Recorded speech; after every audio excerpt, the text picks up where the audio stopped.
Saudara-saudari terkasih, pendengar setia renungan harian dimanapun Anda berada, salam damai sejahtera untuk kita sekalian.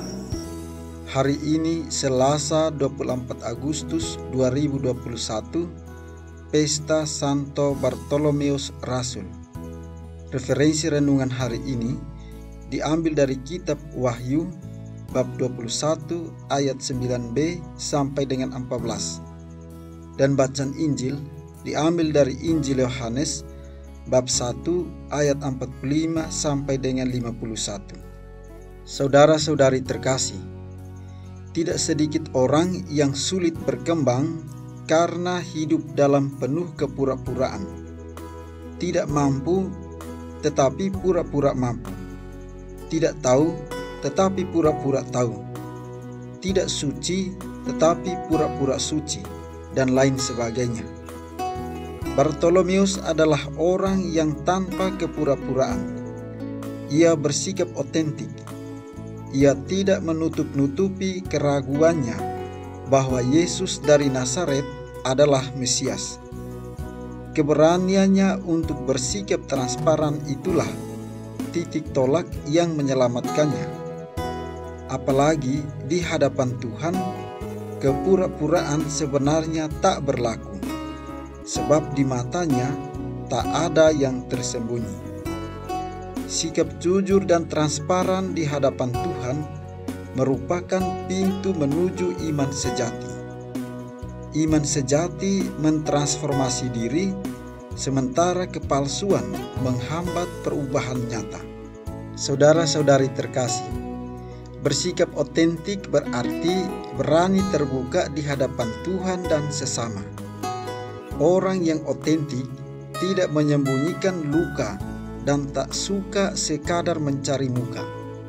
Ia menerima diri apa adanya, seraya membuka diri pada segala kemungkinan untuk perbaikan. Keterbukaan Bartolomeus membawanya pada pengakuan iman. Rabi, engkaulah anak Allah, engkau raja orang Israel.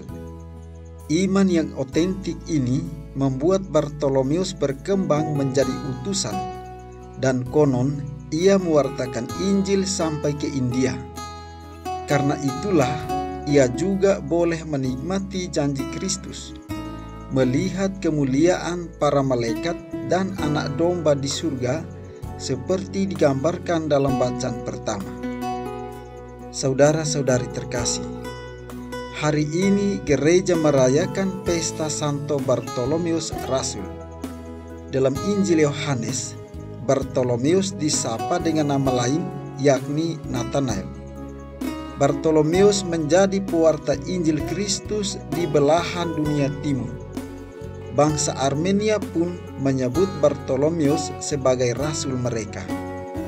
Menjadi rasul, Bartolomeus merupakan orang yang pertama menobatkan mereka dan menjadi percaya kepada Kristus yang bangkit.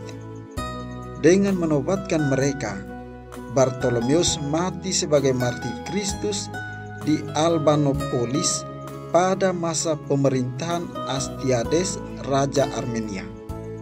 Saudara-saudari terkasih, bacaan Injil hari ini menggambarkan sesuatu yang menarik dan perlu dipraktikkan dalam kehidupan sehari-hari.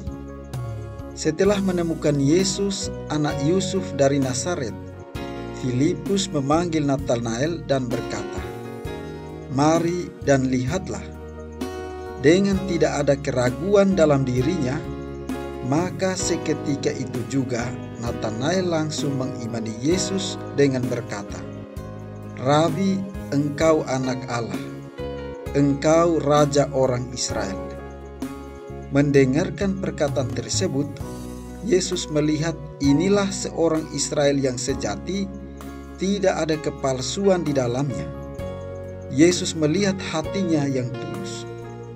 Saudara-saudari terkasih, sikap kejujuran dari Nathanael terhadap kepercayaan akan Yesus anak Allah membuahkan hasil yang luar biasa dengan mendirikan kerajaan Allah melalui pewartaan-pewartaan tentang Yesus yang bangkit dari antara orang mati. dengan tidak ada kepalsuan dalam hidup, melihat dan percaya. Maka Yesus berkata, "Sesungguhnya engkau melihat langit terbuka dan malaikat-malaikat Allah turun naik kepada Anak Manusia." Saudara-saudari terkasih, pada pesta Santo Bartolomeus, kita diajak untuk hidup jujur terhadap diri sendiri, sesama, dan Sang Pencipta. Kita semua dipanggil untuk keluar dari kerinduan dan kemauan baik diri kita sendiri untuk berbagi kepada orang lain. Dalam kehidupan sehari-hari, pasti tidaklah mudah menjalankan sikap ini. Namun, marilah kita mencontohi Santo Bartolomeus yang memiliki hati yang tulus dan cara hidupnya yang sejati demi mengenal Yesus penyelamat dunia. Dan setelah mengalami perjumpaan dengan Allah, baiklah kita membagikannya kepada sesama. Janganlah menyimpan untuk diri sendiri. Di akhir renungan ini, marilah kita mohon berkat dari Tuhan. Kiranya Tuhan senantiasa melimpahkan berkat-Nya untuk kita sekalian.